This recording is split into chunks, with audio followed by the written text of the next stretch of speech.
les timides meurent en mauvaise santé. Tu sais, je me rappelle, il y a un moment déjà de ça, avant où j'habitais avant, il y avait une boucherie, il avait que des produits, mais alors d'une qualité exceptionnelle, vraiment que des bons produits, que ce soit le goût, que ce soit la qualité, la tendresse de la viande et tout, la charcuterie était excellente, vraiment, tu savais d'où venaient les produits, tu sais, il y avait le nom du producteur carrément, lui il connaissait le producteur, donc il t'en parlait et tout ça, il te donnait tellement l'eau à la bouche que, franchement, sa femme, une excellente cuisinière, donc il y avait même des plats préparés, tu sais, il faisait traiteur aussi. Et c'était vraiment excellent, je me rappelle, j'adorais manger ces produits. Le truc c'est que j'y allais pas souvent. J'y allais pas souvent, tu sais pourquoi en fait? Parce qu'il connaissait mon père. Et du coup, le fait qu'il connaissait mon père, à chaque fois que j'y allais, il fallait que je lui parle, tu vois. Et ça, tu sais de quoi je te parle. Tu le vis actuellement peut-être, sûrement même. C'est quelque chose de très difficile d'aller chez un commerçant et d'engager une conversation et de parler de toi et de parler de la pluie et de parler du beau temps. Parce que tu te sens obligé de faire le mec bien et le mec social, tu vois. Alors en plus, il y a la clientèle, donc tu es obligé de parler à la clientèle et tout ça. Et ça me pesait au point qu'à force, j'y allais plus.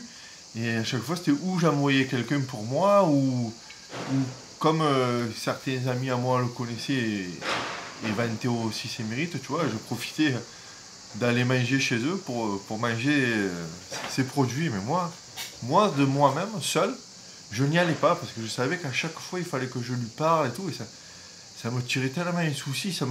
J'avais la gorge qui se nouait avant d'y aller, je transpirais. J'avais les mains moites et quand j'y allais, selon les questions qu'ils me posaient, tu vois, je rougissais. À force, du coup, je suis plus allé, à mon grand malheur, finalement.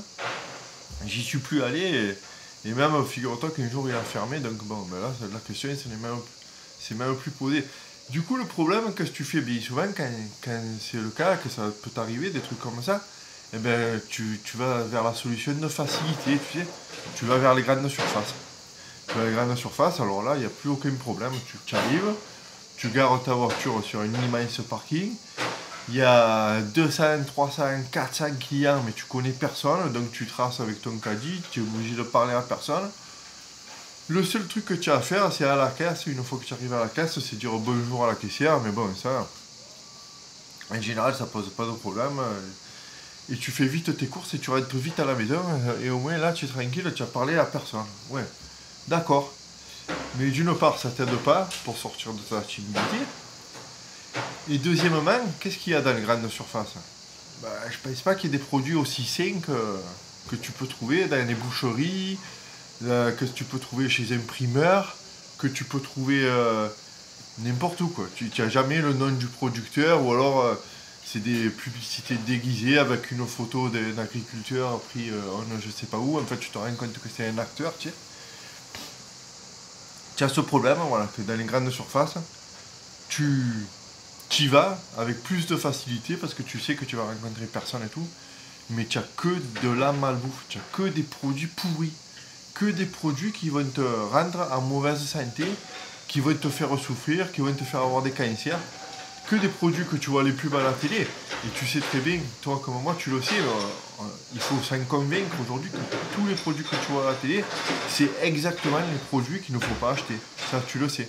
Voilà, en tout cas, si tu le sais pas, je te le répète, tu n'as qu'à lire derrière tous les composants des paquets de galettes. C'est bourré de sucre, c'est bourré de produits qu'on ne connaît même pas. Ce que ça veut dire, c'est des produits que tu as appris à l'école en chimie et tu te rappelles peut-être même plus. C'est-à-dire, à part Sheldon de Big Bang Theory, personne ne peut te dire c'est quoi ce produit, tu vois. Et toi, tu te retrouves à manger des trucs que c'est des produits chimiques, tu vois. Tu as plus, tu retrouves pas cette qualité que tu peux retrouver chez le commerçant du coin. Donc voilà, le problème il est là. Maintenant, imagine-toi que tu réussisses à aller chez ces commerçants du coin, imagine-toi que tu puisses accéder à que des bons produits, trouves pas que vraiment tu serais vite fait en meilleure santé, tu aurais plus d'énergie en toi, euh, tu pourrais être en forme pour vraiment faire le sport qui te plaît, mais tout ça, parce que, du coup, tu vas dans ces grandes surfaces, là, tu manges ces produits qui te mettent pas en forme, qui te donnent pas envie d'avancer. Là, si tu avais que accès à des bons produits, que tu as envie enfin de retrouver le goût des bons produits, tu pourrais retrouver le goût d'aller jouer avec tes enfants, tu pourrais le goût de refaire du sport, tu pourrais retrouver tout un tas d'activités qui t'ont bloqué parce que maintenant tu es dans cette malbouffe là, tu t'affales peut-être sur ce canapé à manger tes chips et tout. Alors que si tu étais capable de retourner chez les petits commerçants, à essayer de trouver que des bons produits de bonne qualité et tout, le truc c'est quoi? C'est qu'il faut que tu arrives à déstresser de ce truc là et à pouvoir rentrer dans un commerce, dans un petit commerce avec peu de gens, avec une relation en quelque sorte intime, mais que tu arrives à passer outre ça, que tu arrives à plus avoir les mains moites, les mains, la gorge serrée, la gorge nouée, et ben ça, tu peux le faire. Tu peux le faire, et pour ça, je te propose de me suivre ici tous les jours, et on parle de comment faire et quoi faire pour en arriver là, pour arriver pour retourner dans les bons commerces et ne pas mourir en mauvaise santé à cause de notre timidité, à cause qu'on ait perdu cette envie d'entrer dans les petits commerces et de renouer le contact avec les gens. Moi, je te propose ici tous les jours de se retrouver avec des plans d'action, avec des astuces de comment faire pour avoir plus de facilité et pour, entre guillemets, jouer avec ta peur, avec la peur de rentrer dans les petits commerces, dompter cette peur, tu vois. Et même t'as un servir d'excitation, tu vois, pour jouer avec ça. Voilà, je te propose, donc on se retrouve tous les jours ici. Tu peux me retrouver donc pour plus de conseils plus pointus pour les gens qui ont vraiment envie de passer à l'action. Tu peux me retrouver dans mes contacts privés. Tu t'inscris à mes contacts privés et tu reçois un mail tous les matins, un mail inspirant avec des façons de faire, des façons de passer à l'action. Je te dis à demain.